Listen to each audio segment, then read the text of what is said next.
and I imagine some of you may as well once we get to the council comments.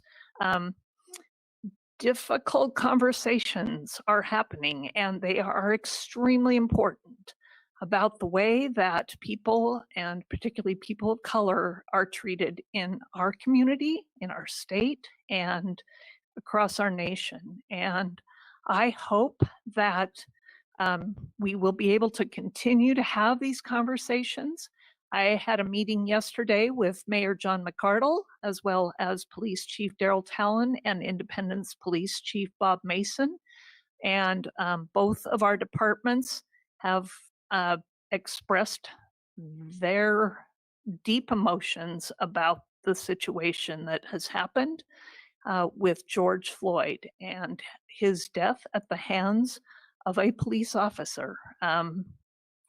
You will be seeing and hearing more to come. Monmouth and Independence will be working together and getting the voices in our community who have felt these things, who know these things, who we need to hear from.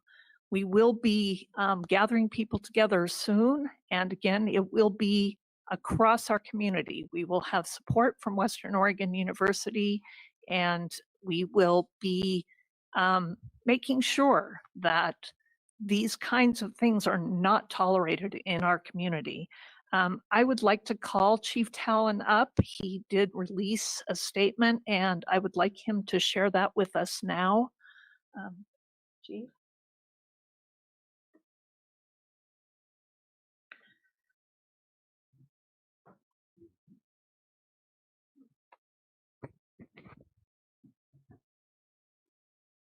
Thank you, Mayor Kuntz and members of the council. I appreciate you allowing me to take just a few minutes of your time this evening. I know that you're all aware that I issued a public statement yesterday morning, which was shared with you directly and also with the public. This evening, I'd like to read that statement in order to make sure that it becomes part of the permanent record of this meeting. This is a statement from the Monmouth Police Department dated May 31st, 2020. The Monmouth Police Department values the long-standing trust and support that it has been provided to us by our community members. We stand united with police agencies across Oregon in condemning the recent actions of Minneapolis police officers that resulted in the tragic death of George Floyd. Monmouth police officers value human life and are trained to do everything in our power to help and to listen to everyone we encounter. We take an oath and are sworn to protect all people in need, no matter the circumstances. Monmouth police officers consistently demonstrate our core values during every encounter with the public. We are committed to serving with integrity, and we respect the rights of all those who live, work, visit, or attend school in Monmouth. We are public servants that remain dedicated to our mission of providing the highest quality of professional law enforcement services to every community member. That's signed by me, Chief Daryl Talon. And just a few comments that I'd like to give tonight. What's happening right now in our nation and even internationally right now, I believe is something that we all need to listen to.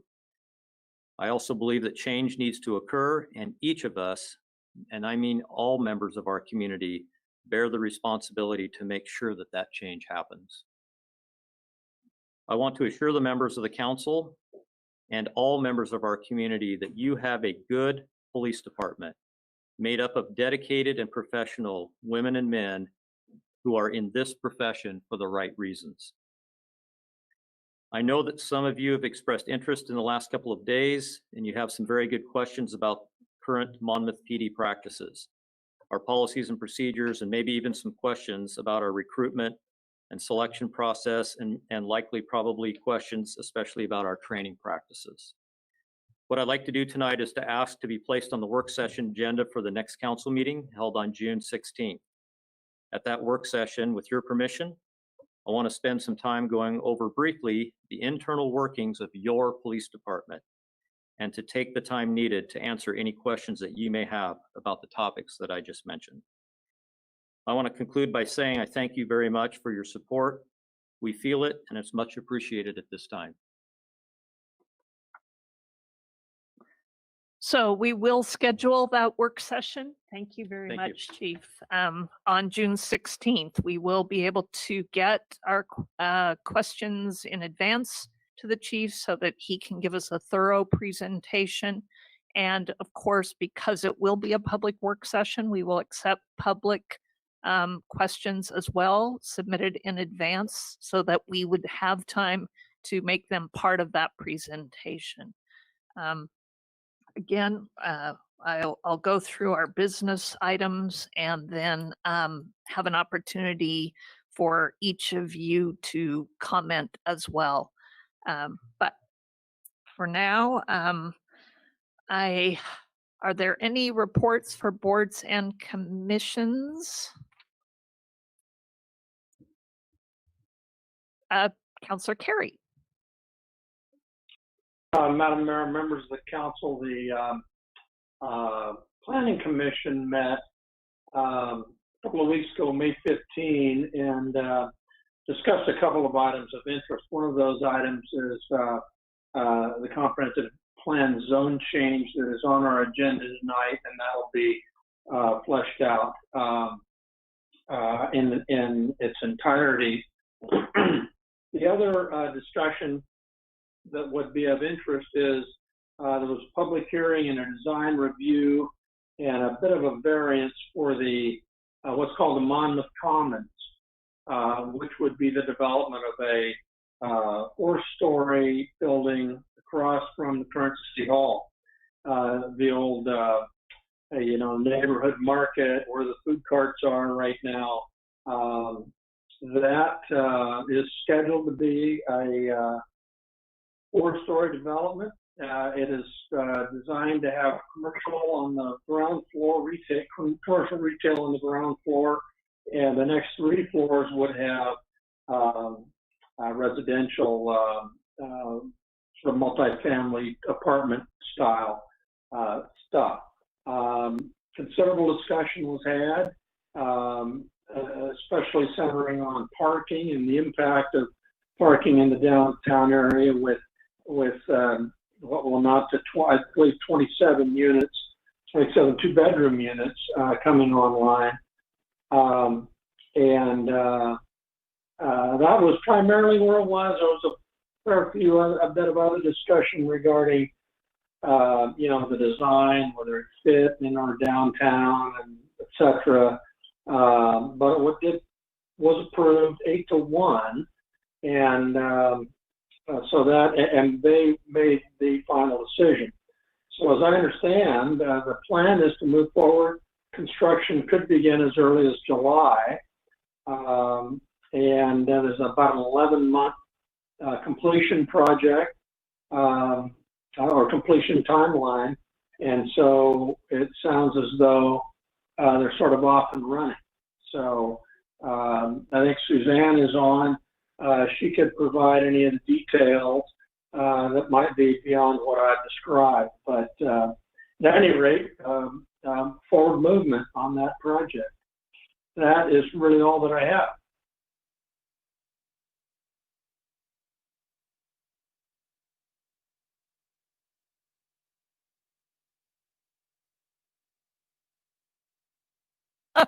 There you go. Never mind. Sorry. Thank you. Councillor Lopez, if you couldn't read my lips, did you have a report for us? I do as well. Thank you, Madam Mayor. I have a report regarding reopening protocols as they apply to MyNet, and I'll paraphrase from a letter from MyNet's CEO Don Patton, or MyNet's president rather, Don Patton. We're happy to report that our first week of cautious reopening at MyNet has gone well. Our staff has been and continues to be unaffected by any alarming viral symptoms. The daily opening routine is already in place. Each employee has his or her temperature checked upon arrival. Readings are recorded and tracked. Masks are always worn for customer interactions with gloves as needed. Prior to entering a customer's home, our field technicians require written confirmation validating the absence of any COVID symptoms. The backlog of service calls is being rapidly cleared, and while new installations are nearly overwhelming, our well-tuned team is managing well in spite of the volume. MyNet also looks forward to closely following all of Governor Brown's guidelines as we prepare for a move into phase 2, whenever that may be. And that is the update from MyNet. Thank you very much. Thank you, if I'm not muted. You are not muted. Okay. I put Zach in charge of the meeting. Is there anyone else with a report? Okay, thank you. The Arts and Culture Commission had a partial meeting the other night, trying to go for another one, but unfortunately, due to a odd variety of circumstances, we're actually losing some of our Arts and Culture Commission members. So we will be looking for new members in order to carry on the work that was started with great enthusiasm. And I will have more reports on that later. Next, our interim city manager, Chad Wilson. Thank you, Madam Mayor, members of the City Council. First, I just would like to compliment Chief Talon for his statement. Monmouth Police Department is, I think the community has a great department, and I can't tell you how much I appreciate Chief Talon's statement to the community and coming to the meeting tonight, reading that into the record. And just with the tragedy that has happened, I just can't say enough about that. So just wanted to mention that. And before I talk about COVID, because tonight the council will, fingers crossed, be adopting various budgets and taking various actions. I want to compliment Janet in particular and all of the department heads for the work that they did putting the budget together. It was, I mean, you have a good sized budget at $35+ million, and with the different things that you have going on, and with Power and Light, there are a number of different moving parts that go into it, but I think your finance director and your department heads do a great job representing the city and being good fiscal stewards. So with that, as far as COVID goes, and I'll take any questions that any of the council has regarding that, but as you know, phase 1, Polk County opened under phase 1. So some of the city's operations have opened. The police department and Power and Light have both opened full-time with mitigation measures, sneeze guards, and proper protocols for customers coming in and how they interact. But those two are open full-time. The city hall is opened 3 hours a day, and we'll probably continue under that. Since we're getting close to phase 2 application, we'll probably stay like that for at least a couple weeks and see how that goes. The library has started to accept, so they're taking books through the book return. They do have a protocol of setting those to the side for 72 hours.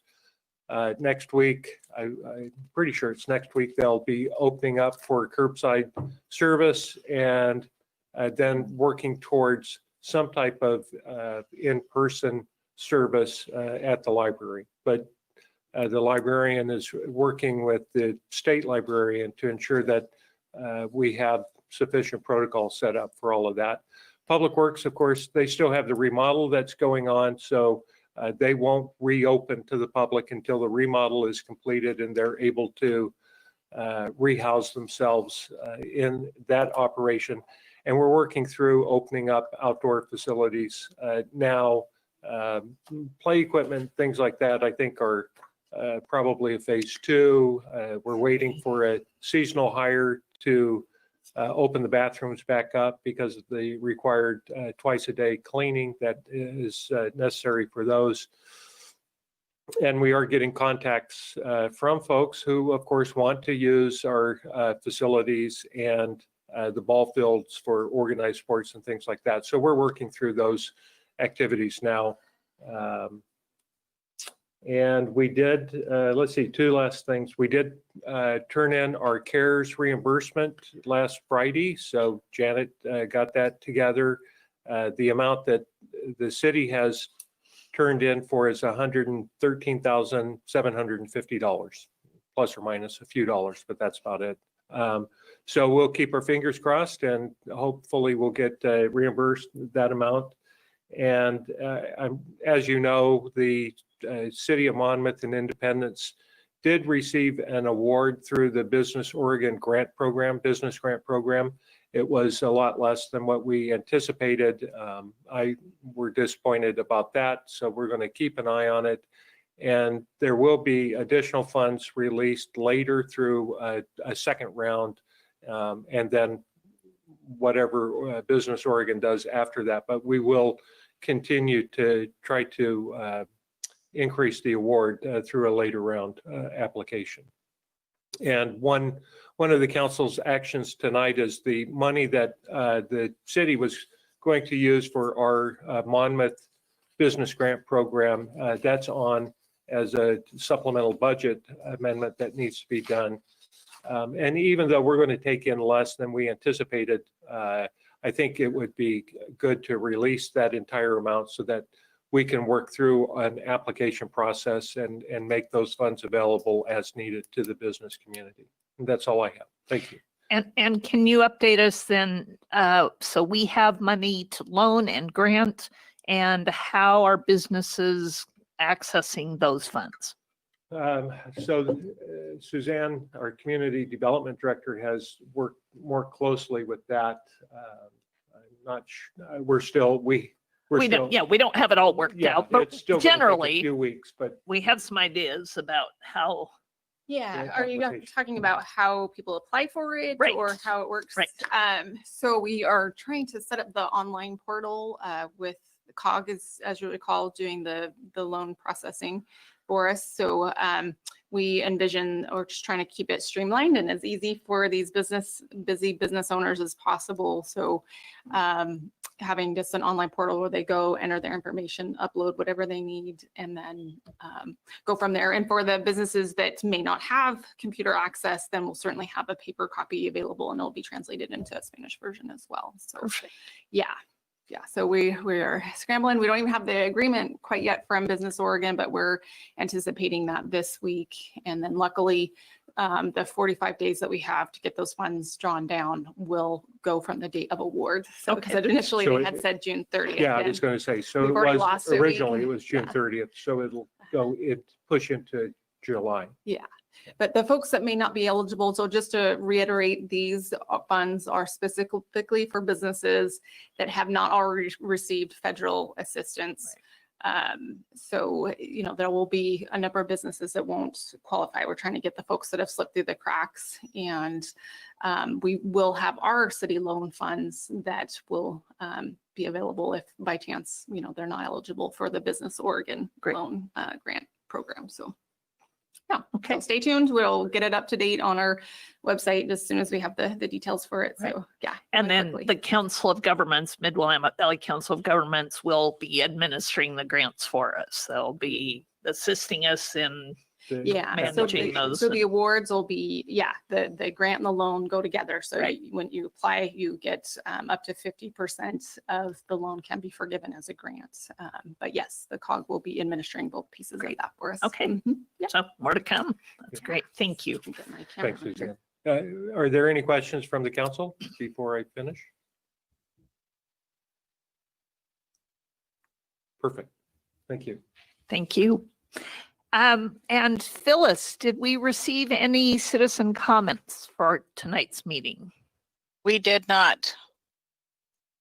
Thank you. However, there is somebody online saying waiting for name. I don't know if they want to comment. There's also several visitors in the room who may wish to comment. Not in this room, in this Zoom, in the There's Zoom not- room. when did they arrive? They There's just- 3 non-council members on camera. Yes. Okay. If we're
here for the Hearing. CPMA, the hearing.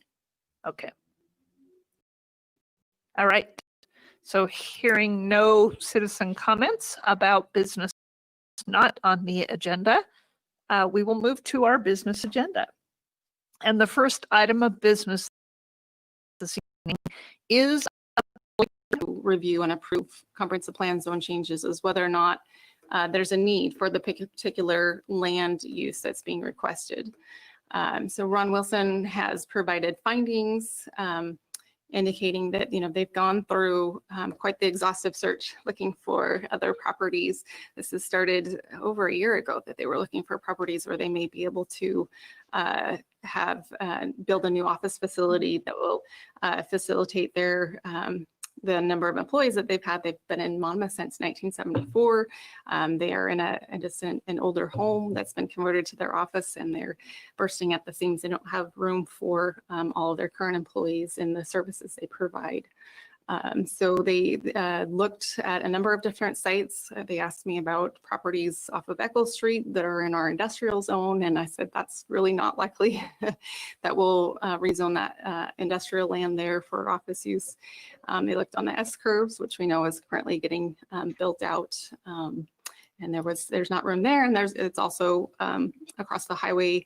Most of their clients that they serve are west of 99. So really the space that they have now, they've also purchased the lot directly adjacent to it on the corner of Clay and Monmouth, is the ideal location for those services that they provide and the clients that they are located more closely to.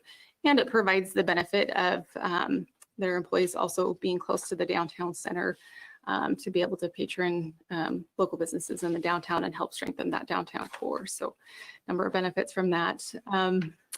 We also look at, for our criteria, whether or not the use would be compatible with the surrounding uses. And so in this case, we have kind of a mixture. This is kind of on the edge of our downtown. We just had a recent code change where we looked at changing language in the Main Street district that would allow properties to go through this application process to see whether or not it's appropriate to put the Main Street district zoning on their property, and allow us to grow and expand that Main Street district and further expand that downtown area as kind of our core for commercial services. So this is kind of that first application through that process after that code change has been approved.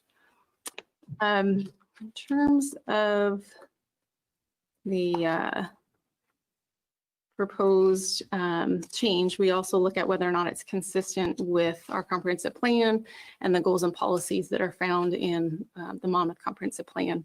And so there's quite the exhaustive list, again, in the findings, going through all the different sections and elements of our code. Just would point out that a couple of those policies, the land use policies, actually anticipate the need for some flexibility in looking at zone changes on a case-by-case basis. And again, when there's a demonstrated need for that, being able to apply changes to that. So this certainly seems like an appropriate situation where there has been a demonstrated need for additional office expansion space. In terms of our economic development goals, this is certainly consistent with allowing long business in Monmouth to be able to expand and meet those needs.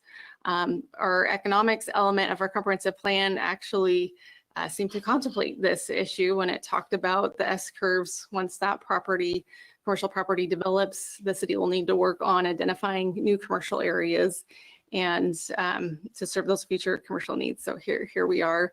And thankfully, Ron Wilson's been patient as we've been going through these various steps to get that property zoned correctly. But you know, that our comprehensive plan did note that we would need some additional commercial land, and that really the place to go to look for that to help build and strengthen the downtown would be to look at some properties in the vicinity of our downtown core.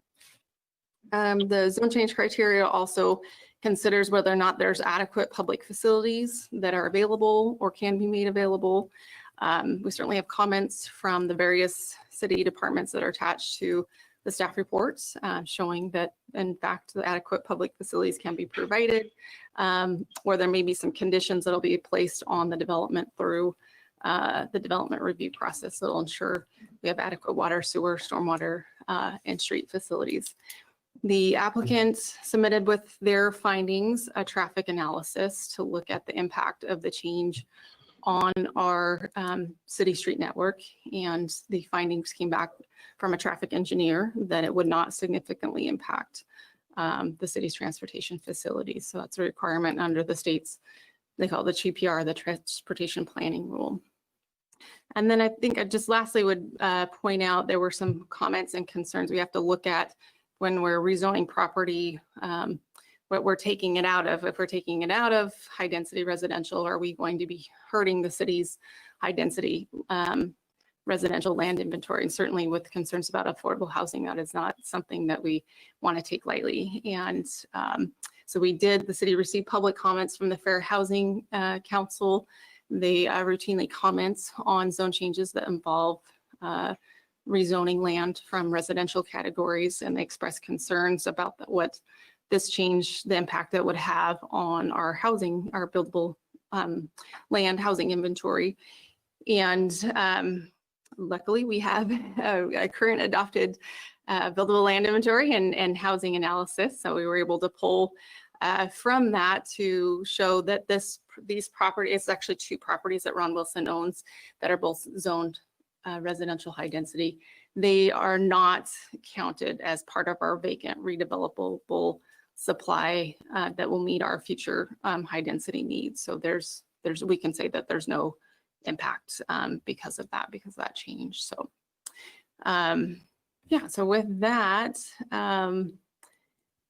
we did get a comment letter from the Ron Wilson's consultant, Jeff Tross, that is also responding to some of the Fair Housing Council concerns. So that's also attached to a report at the Planning Commission public hearing. The Planning Commission's held a public hearing already. Their role is to make a recommendation to council. They held that hearing on May 20th, and they had one public comment that was in support of the city approving the proposed change to Main Street District. It was from the adjacent neighbor, and he had commented, he attended in person. We were able to socially distance, and he commented on what a good neighbor that Ron Wilson Center has been over the years. So, and I think that's reflected in the minutes, the draft Planning Commission minutes that were also attached to the staff reports in your packet this evening. So with that, the Planning Commission staff recommendation is to approve. When you're ready for it, there is a sample motion on page 2 of the report. And the applicant has several representatives that would like to speak to the application tonight. So. Yes. Yeah. All right.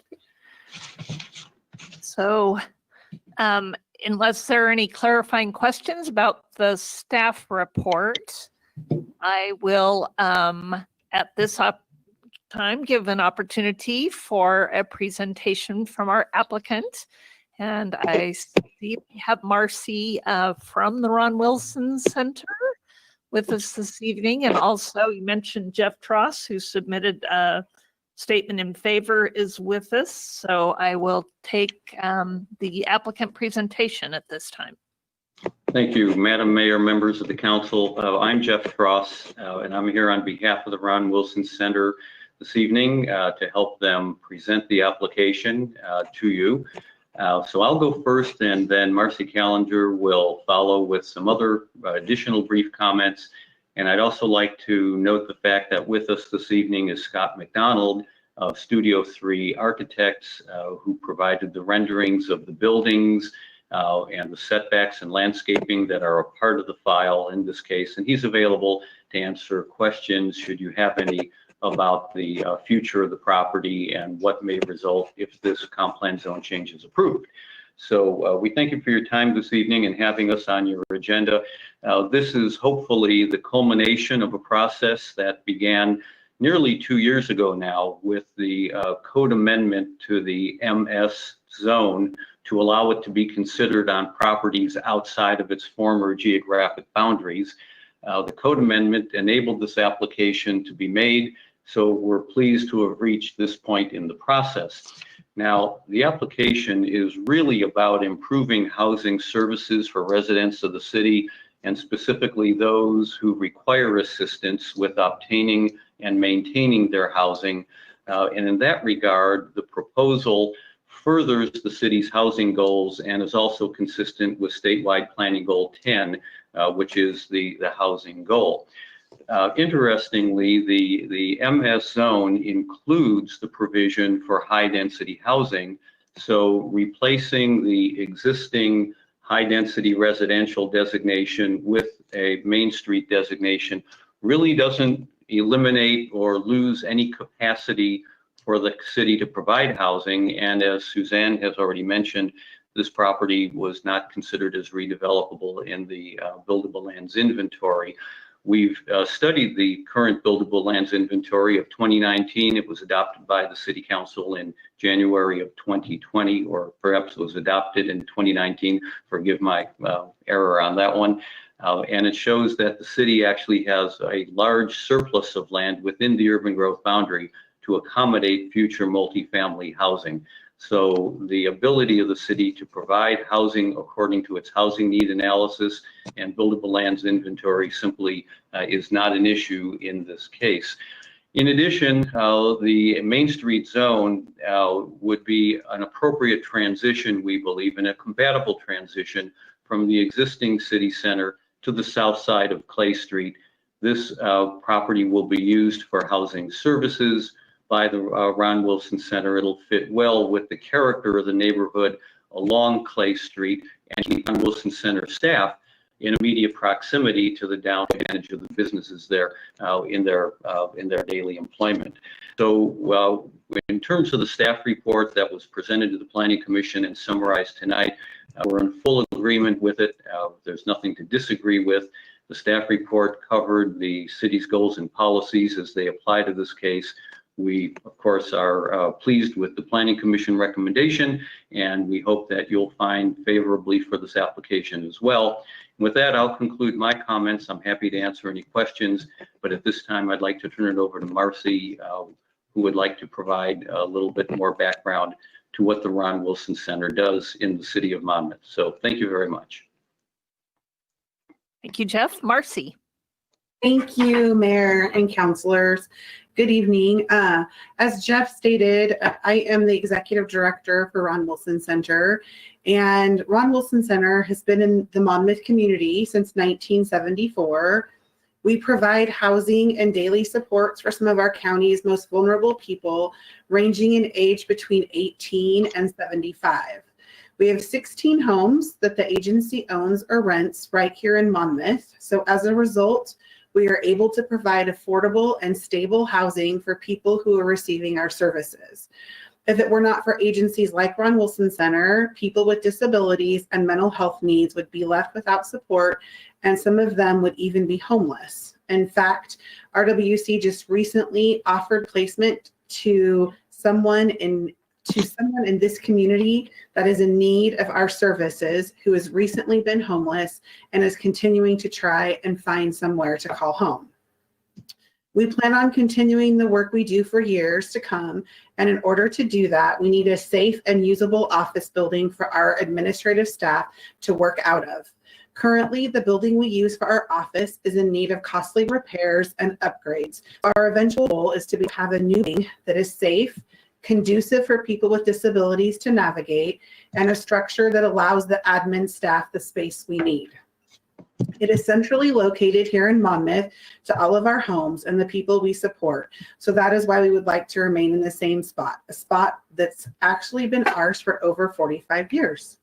Thank you for the time and your time and consideration, and I'm happy to answer any questions you may have. All right. Are there any questions of the applicant? Byron Schinkel. Hey, Marcy, how are you? I'm well, thank you. Good to see you. Thanks for the information.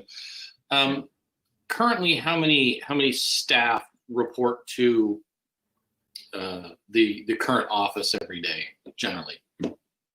So in general, I'm going to say right around 30 people, but it's not all usually at one time, and it's really not all at one time right now. but yes, in generally it is about 30 people. I know that historically, it's people can become unpleased with us because of our parking, and I know we do clog up Clay Street, and we recognize that, and so if you have questions about this, maybe Scott can answer them, or that would maybe be for the design review. But in the plan, do plan on having parking as well. Part of that, it's going to be a new building and then a parking lot to help alleviate that problem. But yes, on average, I'm going to say 30, maybe 35 people a day. And it's staggered, it's different times. Okay. And so will the new, and I saw the rendering and I saw the parking lot. Mm-hmm. Will the new building, do you anticipate an increase in the number of staff reporting daily? And was that taken into account with that traffic analysis? So all of that has been considered when at the end of the day, when it says no, there's not going to be any different impact on that. I can't speak specifically to the traffic analysis, but what I can speak to is to let you know, yeah, in general, there isn't going to be a huge increase in the traffic, just because we have a larger building. The building right now is it's a little small for us, but since it is a house, there's a lot of space that's just very unusable. And so it's unusable space. There's our office. And so with the 30 to 30 average that work out of here, it just has become more and more problematic. And in addition to that, we're just in need of a lot of upgrades and a lot of upgrades. And so that's the other part of it. So as far as any time in the near recent future of it really impacting any kind of traffic, it won't. And I don't see that being a problem.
Questions of the applicant?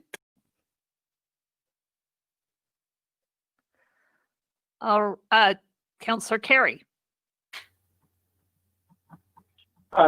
Just quickly, what sort of a timeline are you looking at in terms of when would you like to begin? This one calls for a public hearing because it will exceed the 10% increase in our appropriations in this particular fund.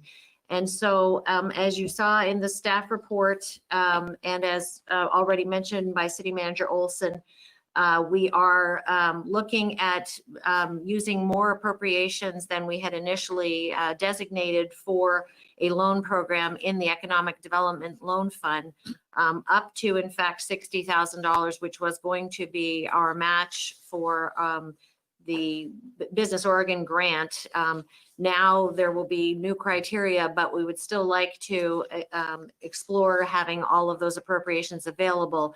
We will tap into 3 sources in order to make those appropriations available as outlined in the staff report. We have a higher beginning fund balance, we have contingencies, and we have a future reserve expenditures. All of this is allowed under local budget law, provided the governing body and the public hearing find in favor. So with that, I would say we can proceed with the public hearing if there are any public to comment. I will open the public hearing on the matter of the 2019-2020 supplemental budget in our Economic Development Loan Fund. And is there anyone to speak on that issue? Seeing and hearing none, I will close the public hearing. And at this time, I would entertain a motion on this item as seen on page 71 of our agenda. I move that a supplemental budget to use additional resources and contingencies to increase appropriations in the Economic Development Loan Fund per resolution number 1899 be approved. Second. Thank you, Councillor Belts. Sorry, was there a second? Yes, I second. Thank you, Councillor Lopez, for the second. And this would be resolution number 1899, a resolution to authorize a supplemental budget for the Economic Development Loan Fund due to unforeseen circumstances and increased revenues. And Madam Bowman, the roll call, please. Councillor Belts, Aye. Councillor Sharmer, Yes. Councillor Schinkel, Yes. Councillor Carey, Aye. Councillor Lopez, Aye. Councillor Silbernagel, Aye. passes 6-0.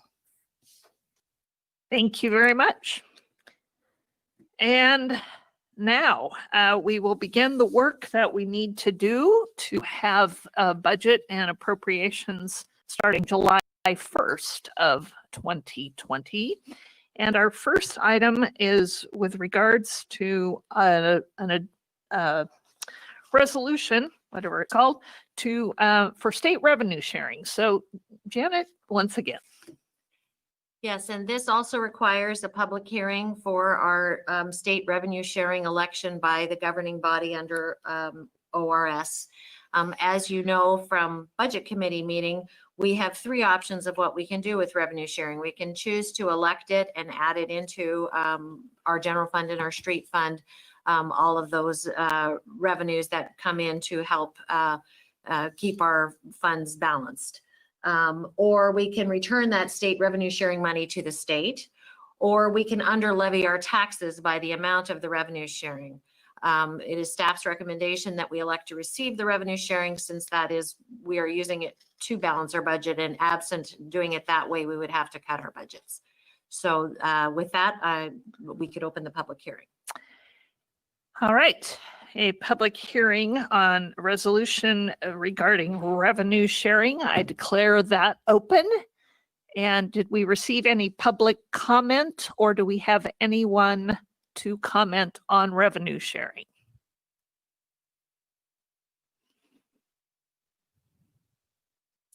Seeing and hearing none, I will close the public hearing and entertain a motion which appears on page 74 of our docket.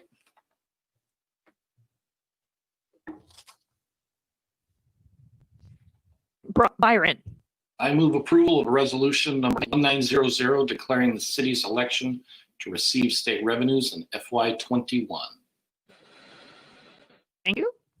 And I'll second.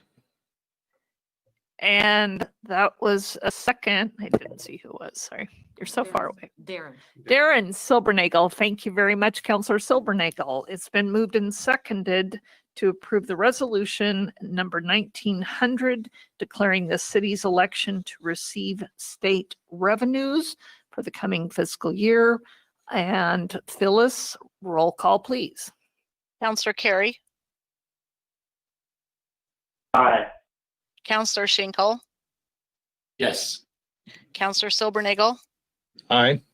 Counselor Belts, Aye. Counselor Lopez, Aye. Counselor Sharma. Yes. Passes 6-0. Thank you very much.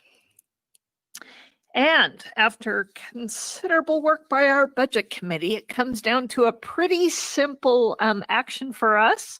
And that would again hold a public hearing to consider and adopt our fiscal 2021 budget. And so we will start with our staff report on that. Thank you again. So, as the mayor says, this can be simple, but of course there are many questions that you can also ask and be responded to. There are several components of adopting the budget. The approved budget that is coming to you from the budget committee totals $38,201,000 and $201,098. And that consists of, as outlined in your staff report, several new positions as well as some rate increases across the funds. I won't go into those details since I think you have all heard them all. But if you have any specific questions about those, that is the first element, is approving that. The second part is to also approve, please, or I should say adopt the capital improvement program for 2021. You are also approving the 2020 through 2025 document, but it is the first year of that is being formally adopted as part of your budget. And then lastly, we need to do a debt levy to pay for the general obligation bonds, voter approved general obligation bonds for this fiscal year in the amount of $239,500, I believe. Yes. Correct. Okay, so those are the three items, and I'd welcome any questions from the public for the public hearing or from councilors. So I will open the public hearing on the adoption of the 2021 budget and related items. Phyllis, were there any public comments on the budget? No, ma'am. Thank you. And are there any public comments from folks joining us on the call? Seeing and hearing none, I would entertain questions of Janet or comments or the proposed motion to be found on page 77 of our docket. Councilor Carey has a question. Councilor Carey. John. Just I think, fairly simple one, but embedded in the budget are a number of increases that have yet to be approved by council. Should those not be approved, how will we adjust the budget? And particularly relative to water rate increase, power increase, stormwater utility level. So without specifically knowing which adjustments you'd like to make, any of those, if you're talking about rate increases, if those are not approved, then we would have to adjust expenses accordingly. If there are other items that you wish to adjust, we can adjust them by for example, if it's a position you don't want to include, we would reduce the appropriations by the amount of that position. And thereby give back to the fund balance essentially. And so those are our options.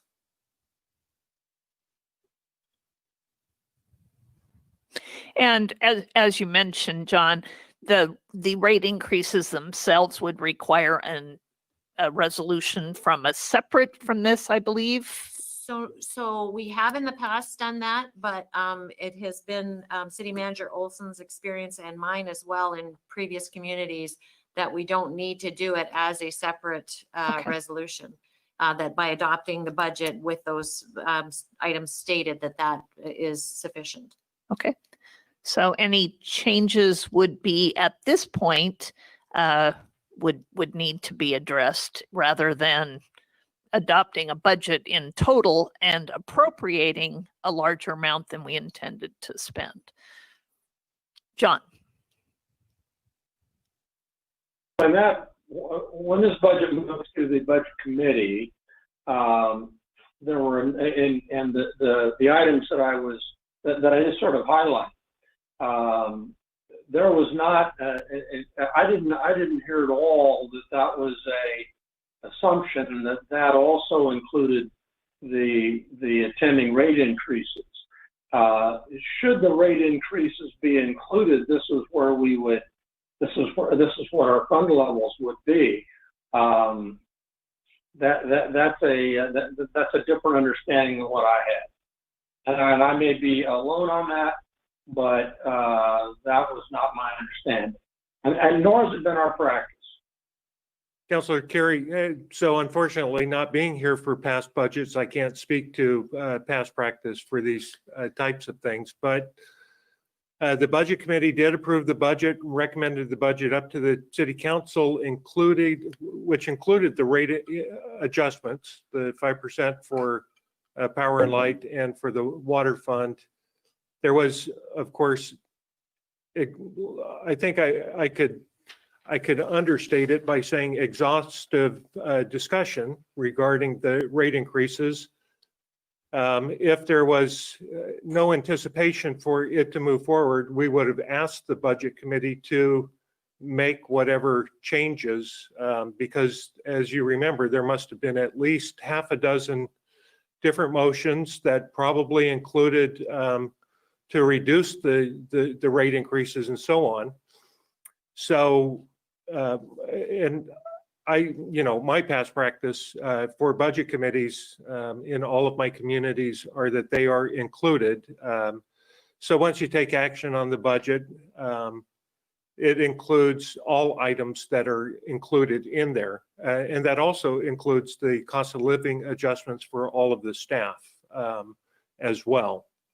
Now, that being said, if the council were interested in changing the rates, then I think the course would be to come back at your next meeting and have that discussion specifically. You can approve the budget and we can come back and make adjustments later. I think that would be one option. I'm not going to recommend that option. I think that as we discussed extensively, the rate increases for the water fund are necessary to fund activities, plus the capital improvement program that you're doing, which was substantiated by Deb Ghilardi's presentation to the council.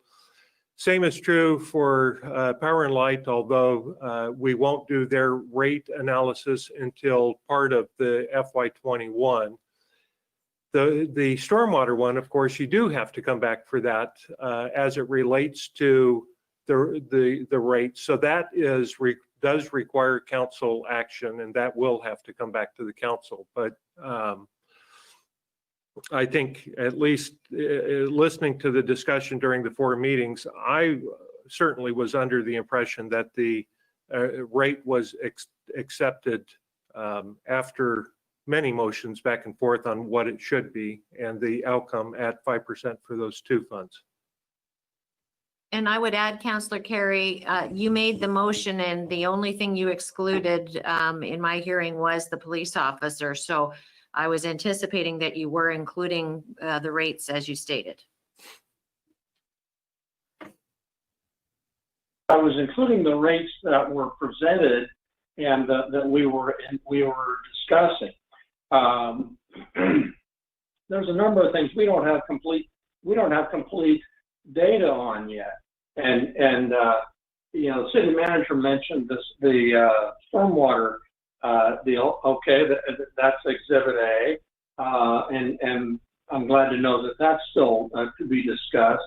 And I don't believe that the water master plan has been approved and finalized, which includes all of the capital improvements that we're talking about. And I'm not even convinced that I don't believe that the water rate analysis is final. It's in draft form. Now, I'm in favor of this budget, but this is more of a process thing for me. And so I simply asked the question, you know, should the council go a different direction on these things that have that need to be that we're accustomed to, increasing the rates, or in one case adding a new utility altogether, that there would be more in-depth discussion on that. Reasonable enough assumption to assume that these will go forward, but we need to. To me, we need to complete the process. That's my reason for being a stick in the mud and extending this longer than it needs to be. Councillor Carey, I do appreciate that. So, because the water master plan, the final draft is with the city now, there still needs to come before the council with work sessions and things like that, as you're talking about. That being said, the capital improvement plan that is part of that has been modified in order to flatten the rate increase. So some of the capital improvement projects, just because of this conversation, we have, in this case, flattened that curve in order to ensure that the rates did not go up higher and pushed out some of the capital projects. We pushed them out in time in order to mitigate that. Now, that being said, when it does come up to the council and the council looks at the capital improvement plan is the primary document that's going to drive your rates over the next 10 years and beyond. You will have an opportunity to have that discussion. Deb Ghilardi's work, she had the draft capital improvement plan. So they're working with, well, I do appreciate the fact that the council hasn't seen the final reports. They are working with the real information. We're not at the beginning of the master plan process. We're at the very end. So staff and our financial advisors do have the information. But again, the council will have the opportunity to modify or delay other projects to push them out over time. I just, you know, again, I'll say the same thing I said during the budget, specifically as it relates to the water fund. You have your immediate projects are your water supply projects. You borrowed $500,000 from another fund in order to cash flow the fund, and you didn't do a rate increase last year. And that's how you got through that, was by borrowing money. In my mind, there is absolutely no reason to not approve the rate increase for the water fund. Now, because of the work that's been done with that over the past number of months, I can speak to that real clearly. I'm not able to speak as clearly to the power and light increase because we haven't gone through that rate assessment yet. So I will defer on that to some extent. And I will say that essentially what you're accepting at this point, if you approve the budget as proposed, as approved by the budget committee, is a one-year rate increase for each of those funds. And as City Manager Olson says, with the Power and Light Fund, we were able to balance the budget based on that 5% increase. So if we do not do the 5% increase, there would be further cuts in the capital improvement program, or the budget that Director Thurman, Superintendent Thurman would have to make. So that rate increase is a one-year increase. He put forward a very good argument that I know you all heard, as far as the fact that there haven't been rate increases in recent years. In fact, there were 2 decreases in the past. And so that's essentially why we're looking at a 2021 increase. And yes, we may be looking at future increases, but that council will get to weigh in on those.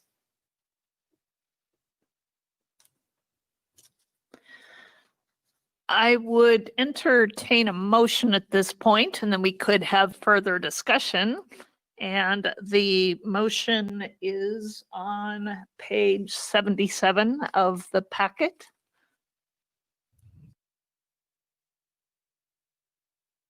I move approval of resolution number 1901, adopting the budget, making appropriations, levying ad valorem taxes of $239,500, and adopting the capital improvement plan for fiscal year 2020-2021. Did we have the permanent rate in there? We do need the permanent rate, actually. It's not in the is in the motion. resolution. You're right. It's not in the motion, though. Okay. I don't believe typically we have included that, but we could, yes. Because Okay. it's 3.6107 is the permanent rate. If you would mind amending your motion, Councillor Belts. I'll accept the amendment that Ms. Chenard just stated. Tax rate is what the state has given us since Measure 550 to be able to levy property taxes for operating purposes as opposed to debt service. So thank you for that amendment. And is there a second to the motion?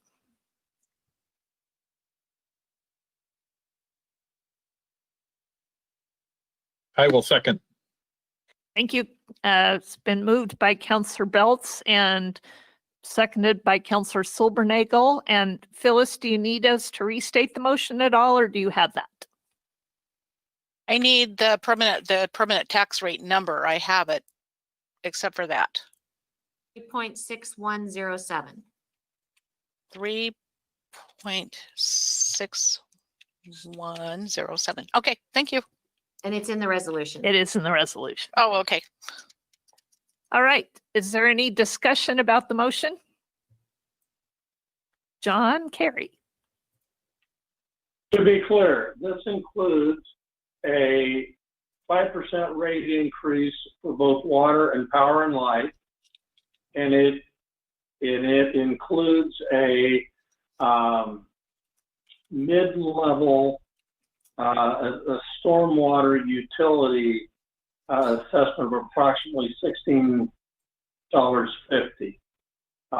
and the only one of those that council will have any discussion about is the stormwater, the new stormwater utility. Is that correct as I work through the motion? Yes. Yes, the We- stormwater rate is still in question. The stormwater utility is still in question. We've just appropriated it we've used the mid-range rate as a mechanism to provide appropriations that are. It's a placeholder spot. It was the mid-range, and so the revenue and the expenditures are kind of just built around that. The council will have the opportunity to make adjustments when we pick that up during the summer and through the fall, if you remember that conversation, and deliberately set the again, as a placeholder, we set the start of this to be October 1st, anticipating the council's discussion will conclude before then. And the position that is included in the budget is dependent on the outcome of the council's discussion, and it's not scheduled to begin until January 1st, 2021. Again, we're trying to create enough buffer in time for the council to have this conversation. Any other questions or comments?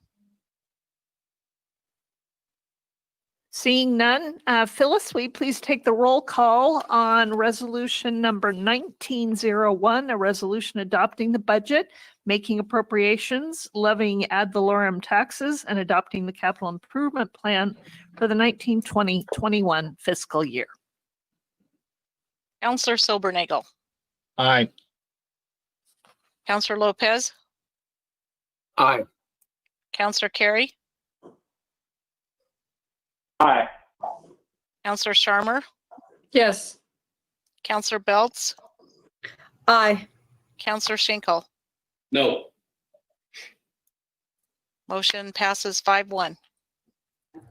Thank you very much, Phyllis and team. And we now have some other resolutions to adopt. These do not require a public hearing, but they are part of our annual budget process. So I will turn it back over to Janet. Thank you. So we are looking at our annual renewal and readoption of our council fiscal policy.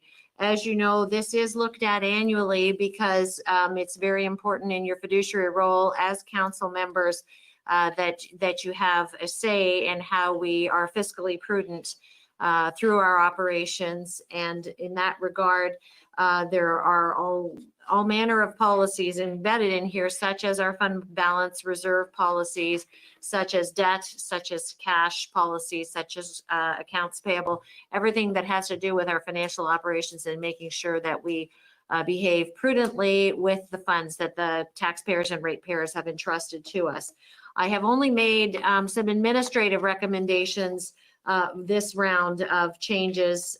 They are one is to add in the definition of the special payments, which, as you may recall, is a new category to us that we are using in lieu of transfers, which was not the correct category to be using to move funds between the Urban Renewal Agency and the city's finance funds.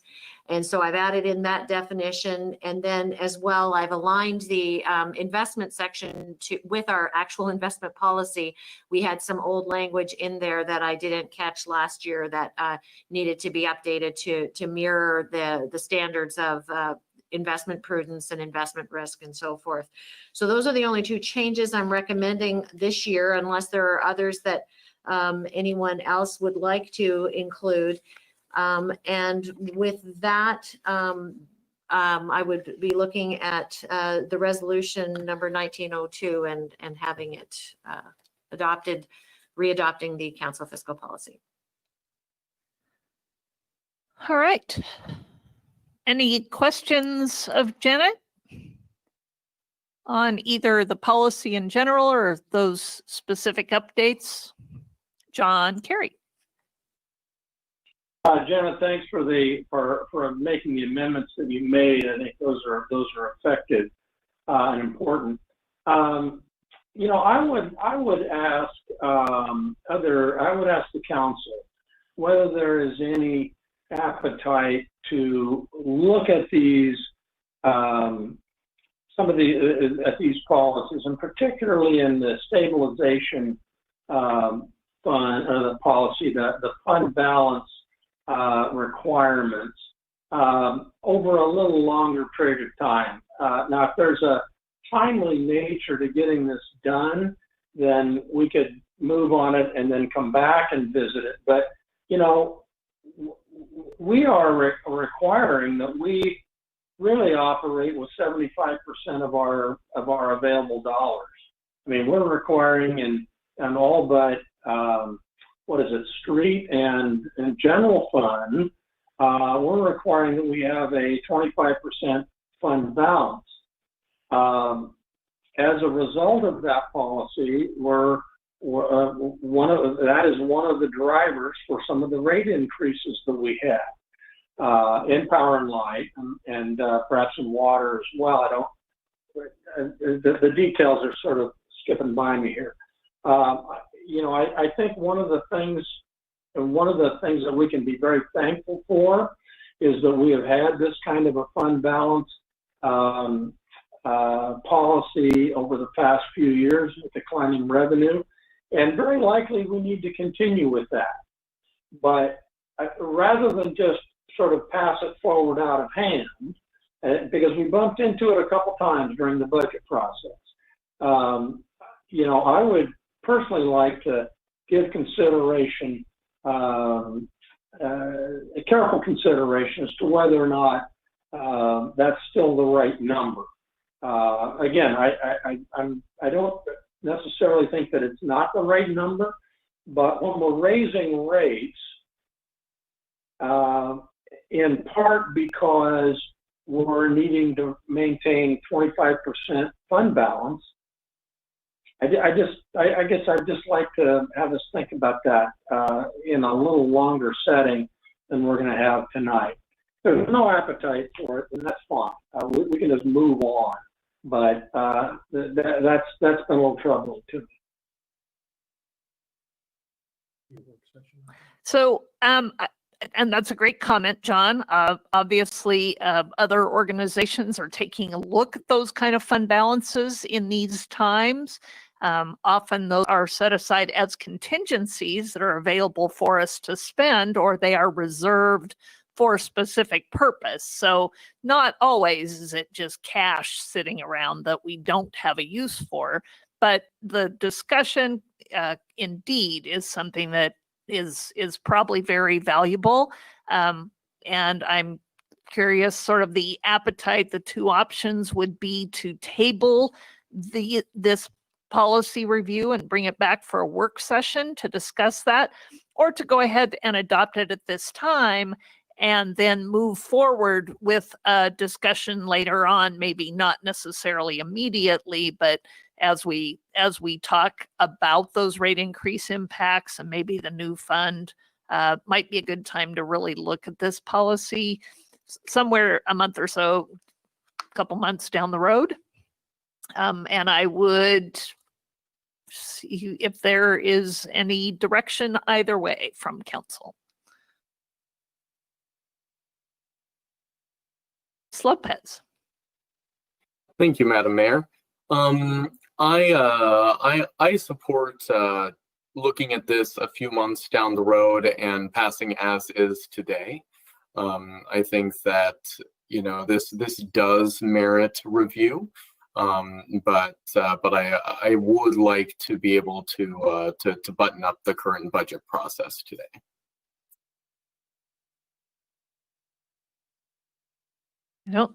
Yes, John. Sorry, Roxanne. Is there a timely nature on this, Janet? Does this need to be done right away, or? And by the way, this would not impact, next year's budget. I mean, this would be a policy going forward with a date of, 2021. 22 at the earliest, it would seem to me, but is there a timeliness?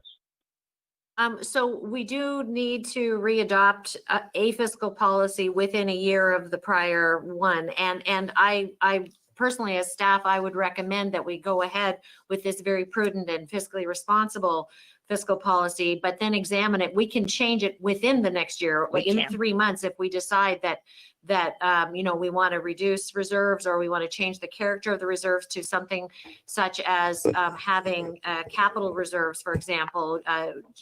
We call them future expenditures now, but we could have set asides for capital. I mean, there's all kinds of best practice literature that I can bring to bear for a work session, and I'd be happy to do that. As I said during the budget process, we do very well. We've done very well by ourselves to have this level of prudence, but as is also sometimes a contentious issue, sitting on a whole bunch of reserves when the taxpayers and ratepayers are expecting you to provide them with services is also a question. And so as City Manager Olson has referred to our level of service discussion with regard to your goal setting, that might be another place where that comes into discussion is, if we decide on a level of service that requires that we reduce our reserves in order to meet that standard, that's also ties in nicely. So that would be my recommendation, is to proceed today with this policy, but then look at what we want to do going forward. I'm comment, and then Chad has a comment for us.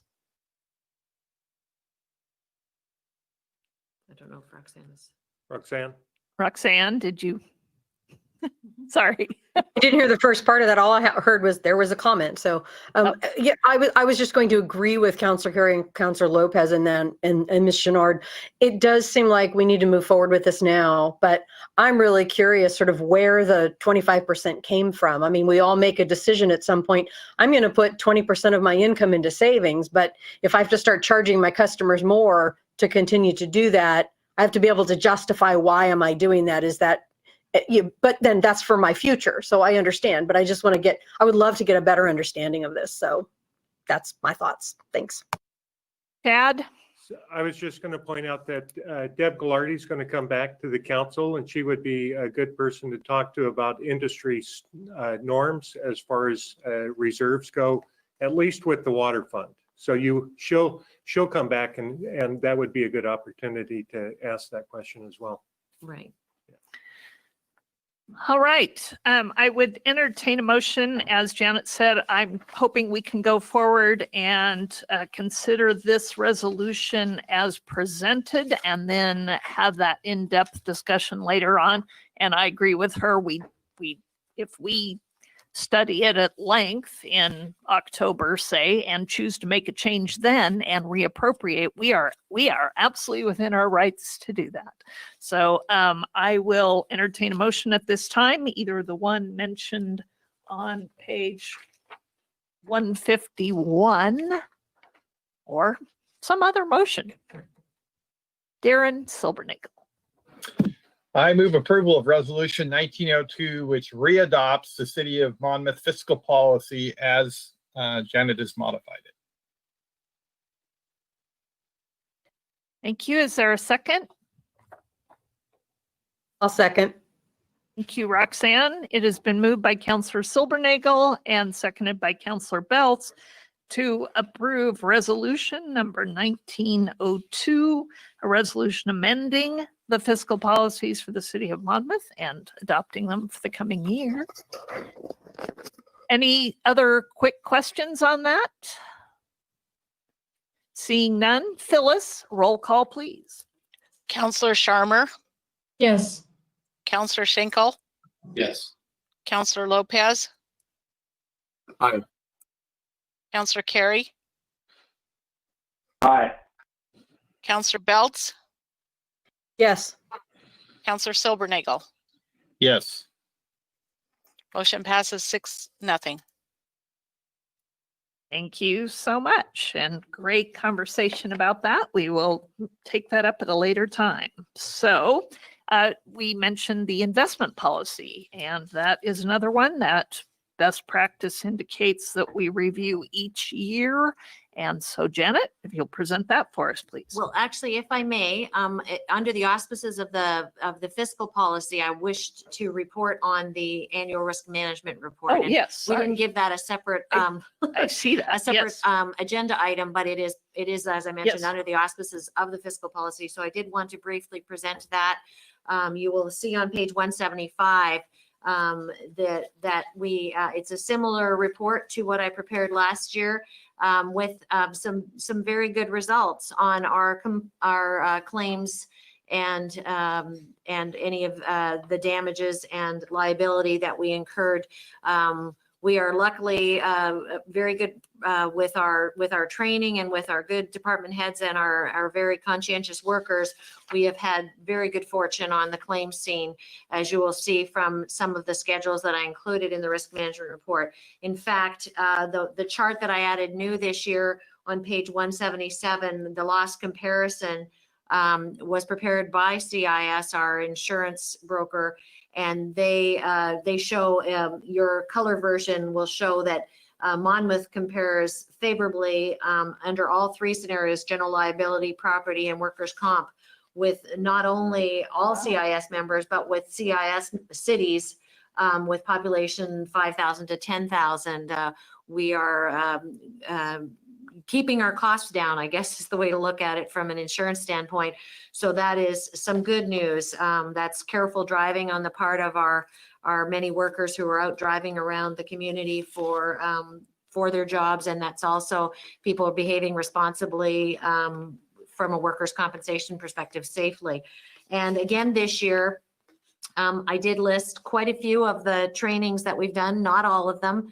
I started off with the one that was requested last year, just to, I think I did get back to you and tell you that, in fact, we did make a concerted effort to have all of our employees take a sexual harassment and abusive conduct prevention training that was very well received.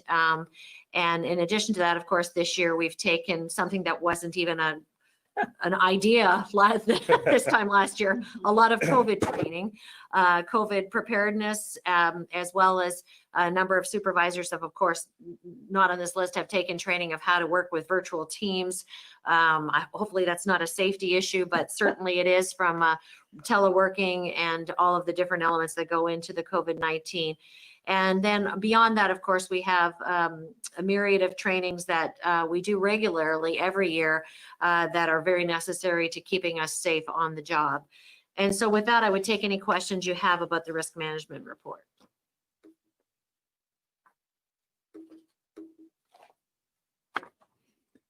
Byron. I don't have a question. I just want to say very well done to all department staff. The proof is right here that it's well done controlling those costs and controlling waste. So I applaud everybody who participated in all of this. Thank you very much on behalf of myself as a taxpayer, and I'm guessing the other taxpayers in the city of Monmouth. Thank you.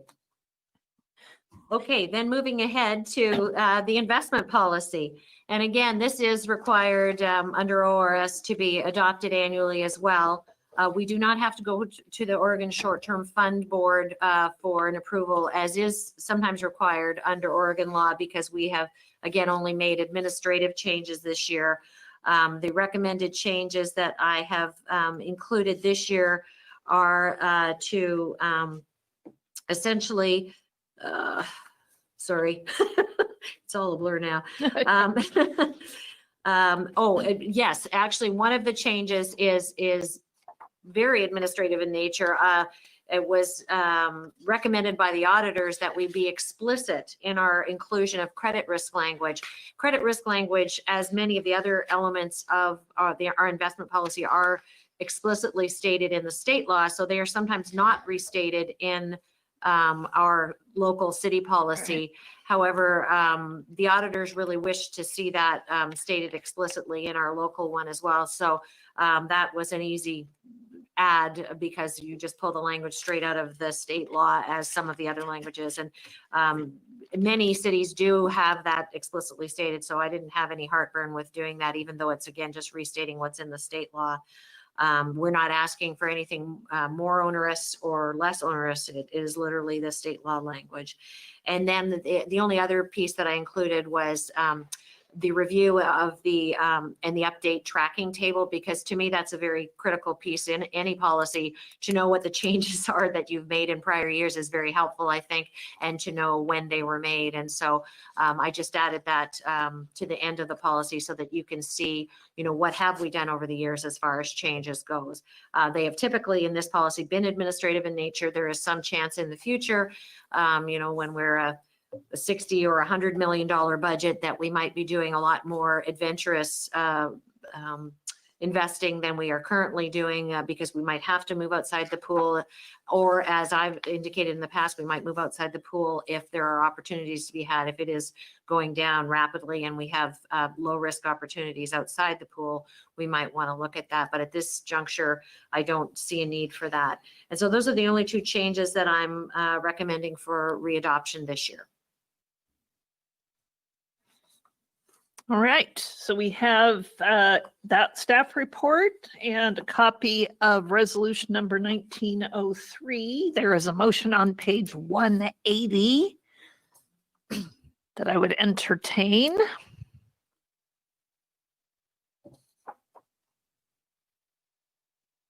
Well, I'll jump at once. Byron Schinkel.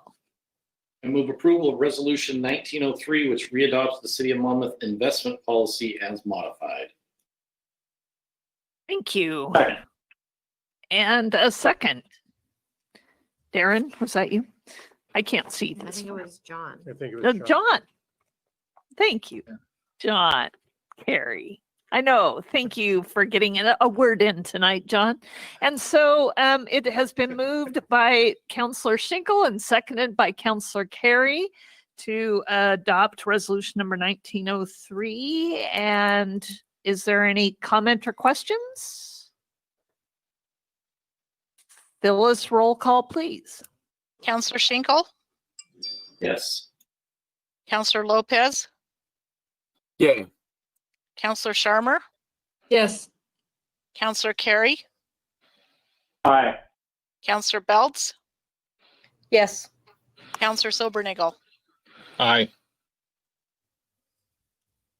Motion passes 6-0. All right. Thank you, Janet. Urban renewal anyway. That concludes the Janet Chenard show this evening.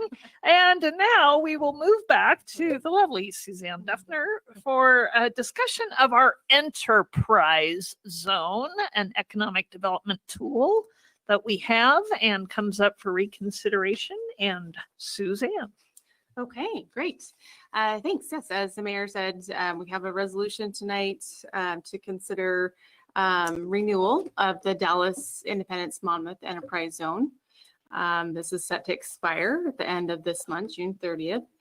And so we have a chance every 10 years to re-up and continue that participation in the enterprise zone. Monmouth was originally added in 2000 to the enterprise zone. The last update renewal was done in 2009. Enterprise zones, as you may recall from our council goal setting session, talked a little bit about this economic development tool. It provides a tax abatement to qualifying firms that are locating or expanding or making large equipment purchases within the district that will result in increase in jobs. So it's a nice little incentive that we're able to offer.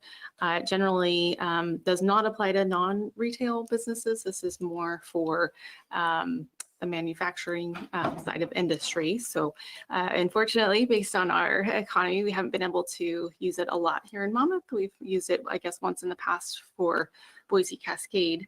But hopefully, if we renew this, we'll have the opportunity in the future with our industrial properties to be able to qualify. So all three cities, Dallas, Monmouth, Independence, the staff are in favor of the renewal.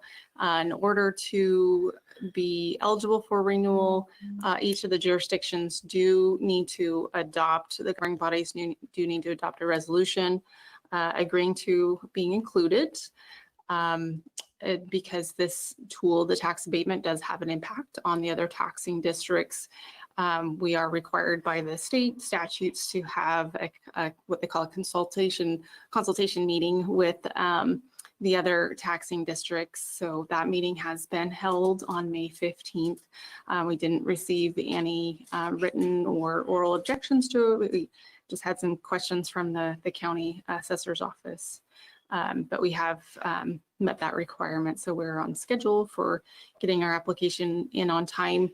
There have not been any changes to the boundary of the enterprise zone. You'll see attached to the resolution, there's a map showing which areas are currently included and are proposed to continue to be included in the enterprise zone. And it's generally our industrial zones here in Monmouth and then also the downtown area. So with that, if there's any questions that I can help answer about that, it's pretty straightforward. again, it's an important tool that we have in our toolbox to be able to use for supporting economic development.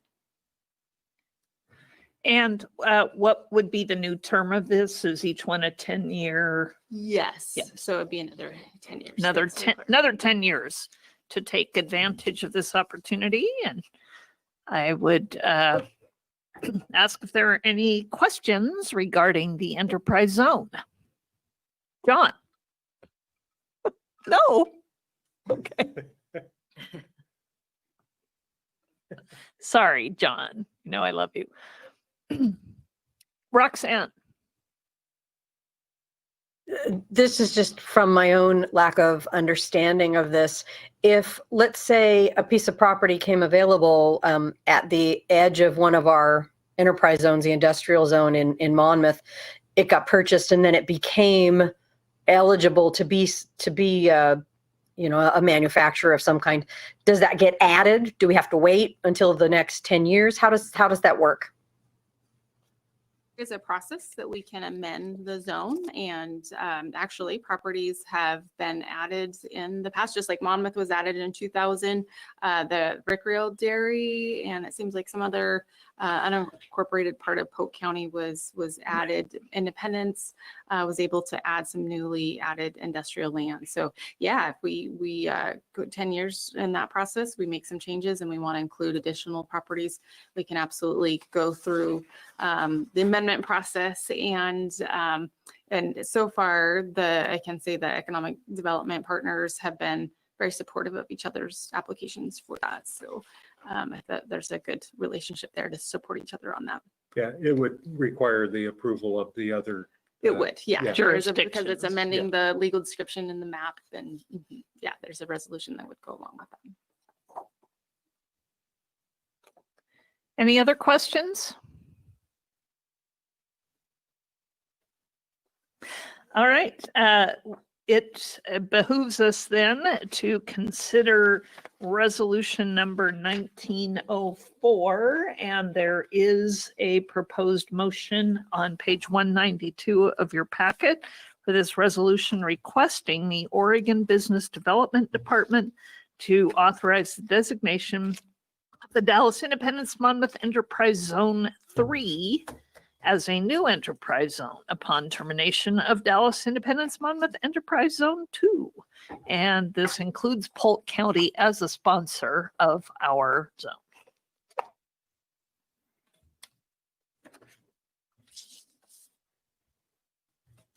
A motion, please. Chris Lopez.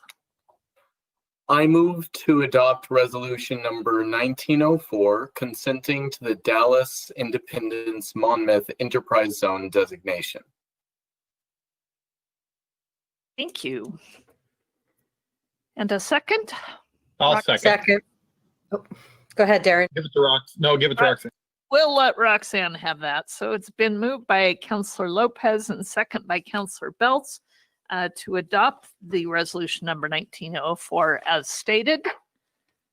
And seeing no further discussion, Phyllis, roll call, please. Councillor Lopez, Yay. Councillor Carey, Aye. Councillor Schinkel, Yes. Councillor Sharmer, Yes. Councillor Silbernagel, Aye. Councillor Belts. Yes. Passes 6-0. Thank you very much. That brings us to the end of our business agenda. Thanks, staff, for all that. I wanted to take this opportunity for council comments or any other announcements at this time. Does anybody have anything for us? I have one thing. Laurel, Chris, Sorry. and then Roxanne. Okay, just a quick question. Do we have any kind of written protocol for how members of the community can participate in hearings, any hearings that are coming up either through the Planning Commission or the council? Sure. the agenda each time now gives that information. Obviously, if we have to have a public hearing that requires notice, for example, our budget, this budget hearing required notice in the Itemizer Observer, for example. And so all of the information regarding how to make public comment was included there. Obviously, we used to just announce the meeting and say that public comment would be taken, and now it includes the additional information that has been included on the agenda. So that's how we're hoping folks understand. But thanks. But if someone, say for instance, doesn't have a computer or isn't able to join the meeting remotely, do we have some sort of a policy set out yet? Yeah, it's all mentioned in our agenda. So if you read all the fine print at the top on this, then it does talk about how folks can either join by calling in or by going on the computer. And then it mentions getting the public comments in advance as well. And that this office is open for public comment. So Suzanne is sitting at an actual computer, and that would be available for public to come. And that's all mentioned here in the agenda. They're welcome in this physical space, and they can send emails in advance to Phyllis or I, and all of those. There are a variety of ways, and we publish it not just in the Itemizer Observer, but on the website, and we have it in the kiosk out front in front of City Hall. Okay, thank you. There is a hearing coming up for, I think it might be a design review in my neighborhood, and I've been swamped with people asking me about, they want to write letters and Suzanne, I think you might have received a couple already, and I've been telling them, well, there's going to be a hearing, and they'll say, well, how do we find out about that? So maybe the mayor's notes, maybe some other way of making sure everybody in the community is aware that they can make their voice heard on these particular hearings. Well, in the case of land use hearings, of course, property owners within certain proximity of the property get special notice as well. Yes, yes, and we did have one person who is in 250 feet of the property in question, and everybody there's been quite a lot of comments and conversation going on about this, and there are very few people who seem to understand that there is a hearing coming up that they can make their voices heard. So I'm just wondering if there is a better, easier way than just telling them it's on the agenda. I'm going to call on Suzanne for that for a moment because of the specific issues she thinks you're talking about. No, I've been getting a number of calls and written letters as well. So just to clarify, it's for a site plan review. So design review is commercial industrial developments, and they do go to planning commission, and those do have a hearing. Site plan review for multifamily goes to what's called the site plan review committee. And it's a type 1 decision. So it does not go to planning commission and have a public hearing unless there's an appeal to the site plan review committee. So site plan review committee is myself, Russ Cooper, the public works director, and Commissioner Stephen Howard is the planning commission chair. So we review those multifamily site plan review applications based on whether or not it meets the code criteria. That don't have as much subjectivity or discretion. And then we do, though, as part of a type 1 notice process, absolutely give notice to neighbors within 250 feet of the property and their public input process. They have 14 days to provide written comments or ask to receive a copy of the decision. So we're in that 14-day comment period right now. I think it ends June 8th, if my memory serves me correctly. So absolutely want to get any of those written comments in before June 8th for the site plan review committee to concern. But again, it's a very limited review based on the code criteria and whether or not we're applying that correctly. And it would just go to planning commission for hearing if there's an appeal. So hopefully that clears up. And if you get questions, absolutely feel free to send them to me and I can help provide some additional clarification on that. Okay, thank you. Somebody else had their hand up. Yep, Chris had a comment, and then Roxanne And Byron too. and Byron. Yes, thank you, Madam Mayor. I actually have two items that I'd like to briefly bring before the council here. I was contacted by an individual who is working on legislative referral number 402, and he presented a number of pieces of information to me, which I found incredibly valuable. This is a legislative referral that is regarding taxation on tobacco products. I won't go into depth here because I certainly am not the best individual to present this. But I do think that it would be a good use of council's time to entertain a brief presentation by a representative from the referral for our information, and would like to gauge support for putting that on a future agenda. Yeah, I think have the person that's been in contact with you reach out to Chad, and we will find a meeting where we can fit that in. Thank Excellent. you. Thank you. And you had a second item? Yes, thank you. My second item is regarding the national turmoil that we find ourselves in as it relates to police violence and some of our underprivileged communities.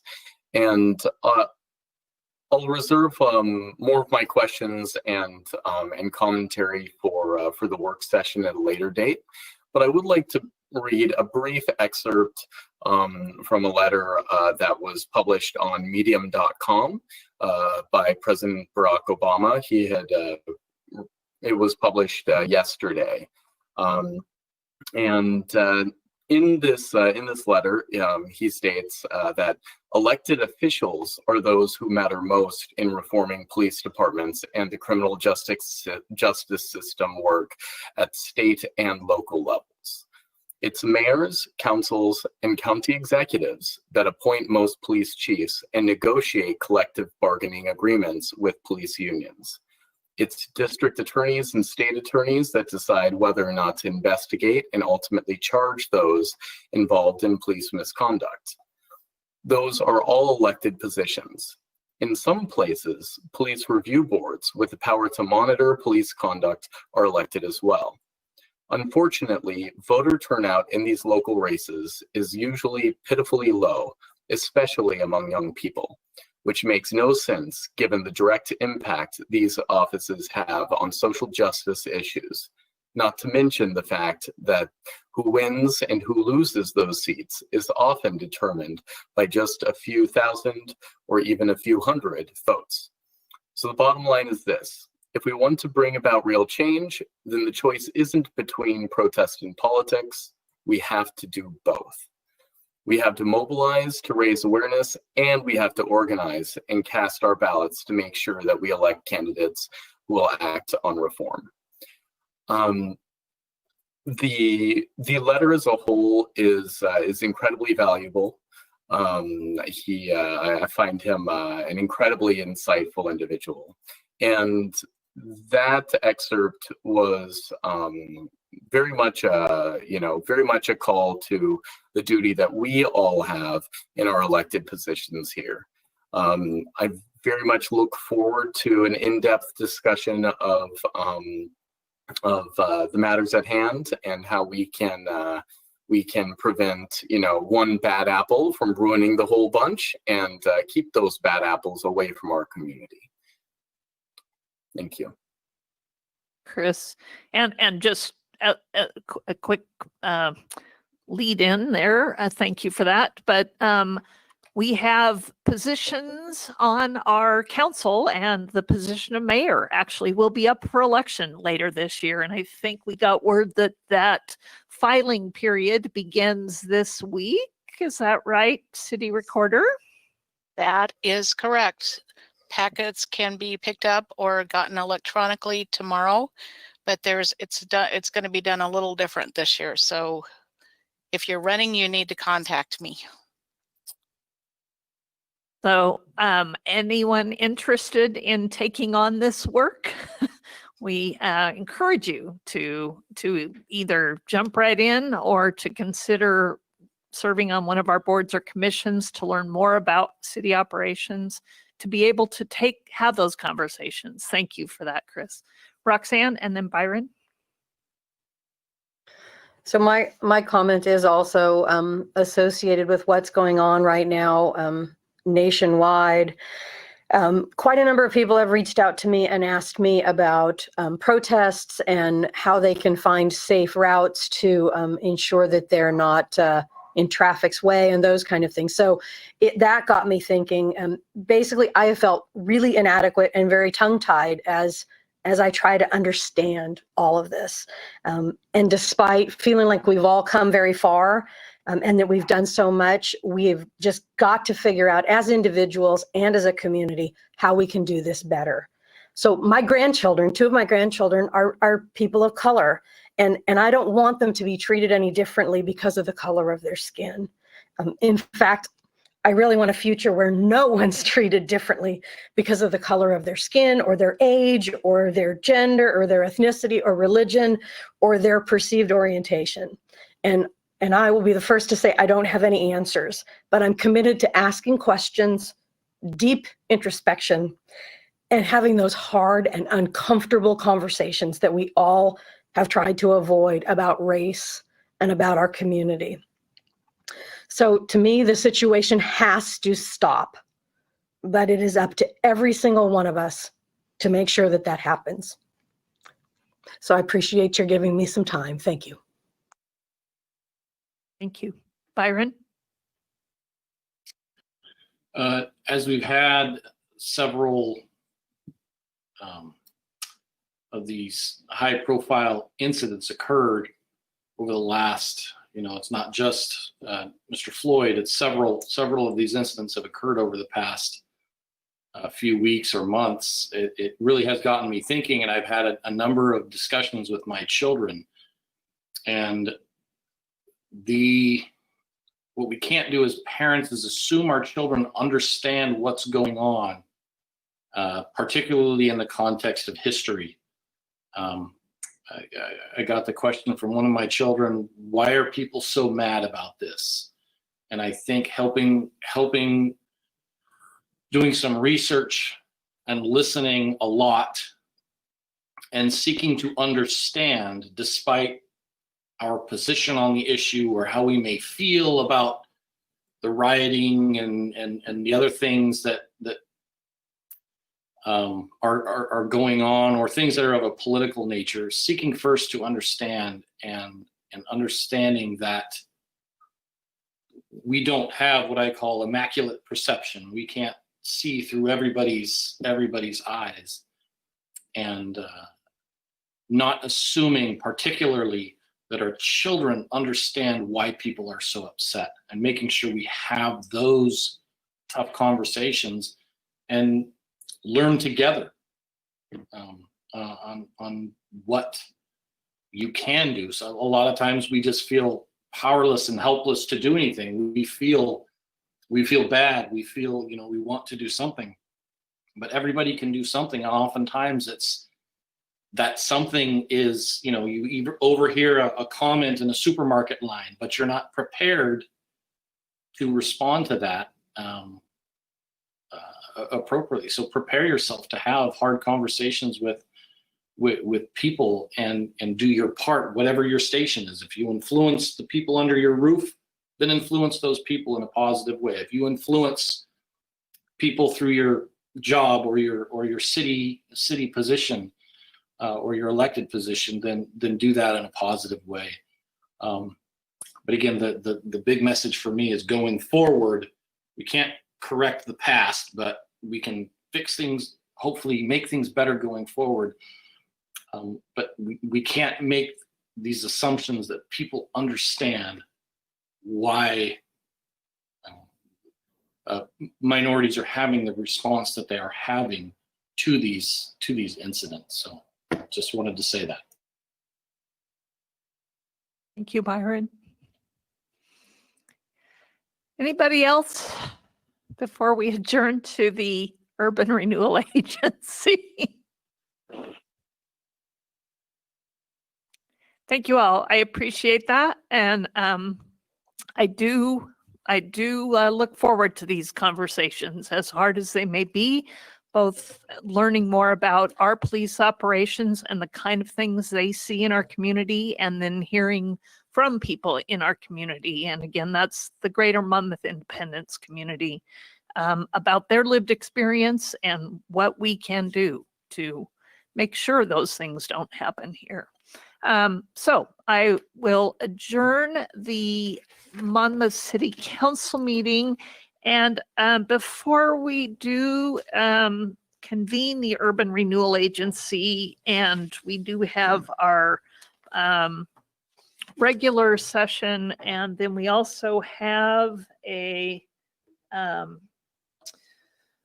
what's it called? We also have an executive session, and the executive session will be held pursuant to ORS 192-6602E to conduct deliberations with persons designated by the governing body to negotiate real property transactions. It is and not anticipated tonight that we'll be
get everybody back. Thank you, Zach. We're ready to go. I would like to call to order the Tuesday, June 2nd, 2020 meeting of the Urban Renewal Agency and ask Phyllis to take a roll call of the members of the agency board. Mr. Carey, Here. Mr. Lopez, Here. Dr. Sharmer,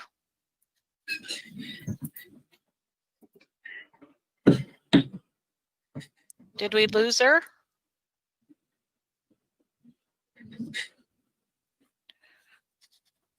Mr. Schinkel, Here. Mr. Silbernagel, Here. Ms. Belts, Here. Ms. Kuntz, Here. There we go. and Okay, Dr. Laurel. Sharmer. Roll call. She's here. Here. Thanks. Yeah, you're just froze up for a second. My so. feet are freezing. I had to go get some wool socks.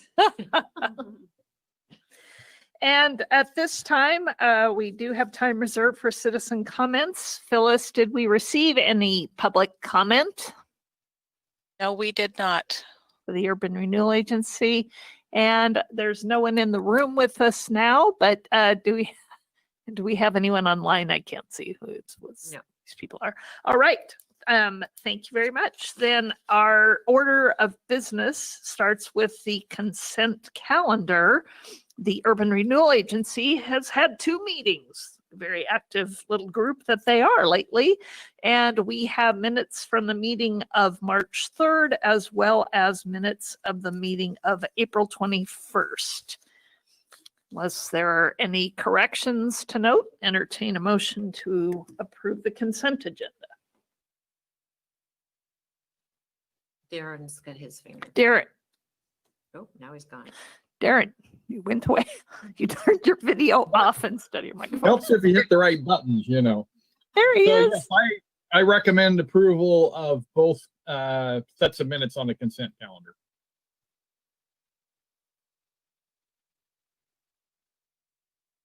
Second. John Kerry seconds. Mr. Kerry, thank you very much. Moved and seconded to approve the consent calendar. All in favor, please signify by saying aye. Aye. Aye. Any opposed? Motion carries. Thank you very much. And the Urban Renewal Agency also has a budget. And oh, look, Janet's back. Yes, and under local budget law, we will once again have to hold a public hearing to adopt this year's urban renewal budget, which will total $807,340 as approved by the Budget Committee of the Urban Renewal Agency. This particular budget is by category rather than by department. And but we have flexibility throughout the year depending on projects that are developed to make changes in those categories as we need to. However, at this time, our best estimates are included here as far as what those appropriations should be. And again, they total $807,340. That, as well as adopting the tax increment, are what we are proposing as staff. And with that, I would I would say that the public hearing should continue. I will can do that. open the public hearing of the Monmouth Urban Renewal Agency and ask if there is any public comment on the budget specifically. And seeing and hearing none, I move the hearing be closed. And are there any questions of Janet about the budget for the Monmouth Urban Renewal Agency? If there are none, I would entertain a motion to adopt.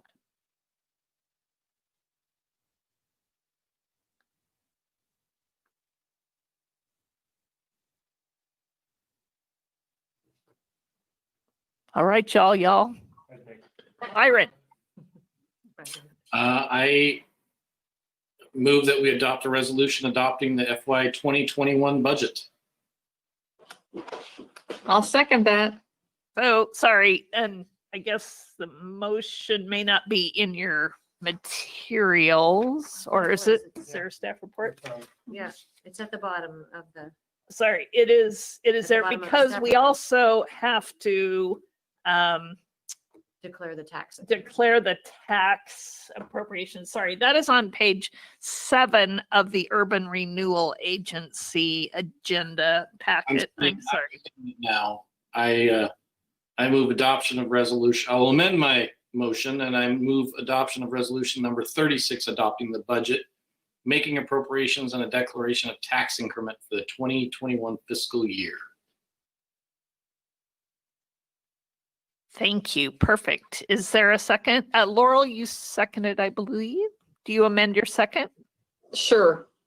Why not? Thank you very much.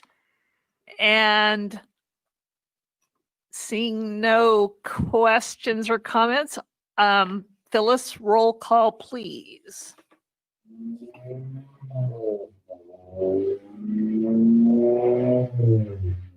What was that? Wow. Ms. Belts, Yes. Mr. Lopez, Yay. Mr. Silbernagel, Aye. Mr. Schenkel, Yes. Dr. Sharmer, Yes. Mr. Carey, Aye. Ms. Kuntz. Hi. I'm so Passes excited. Thank 7-0. you. Thank you for allowing me to vote. All right. The motion passes 7-1 to adopt the budget of the Urban Renewal Agency. So thank you once again, Janet. And now Spike is joining us. I think I have to consult with our attorney as to whether or not Spike is allowed into the executive session. He's got his ears covered. I think we'll allow it. Thank you, Spike. He's growling, so we let him down.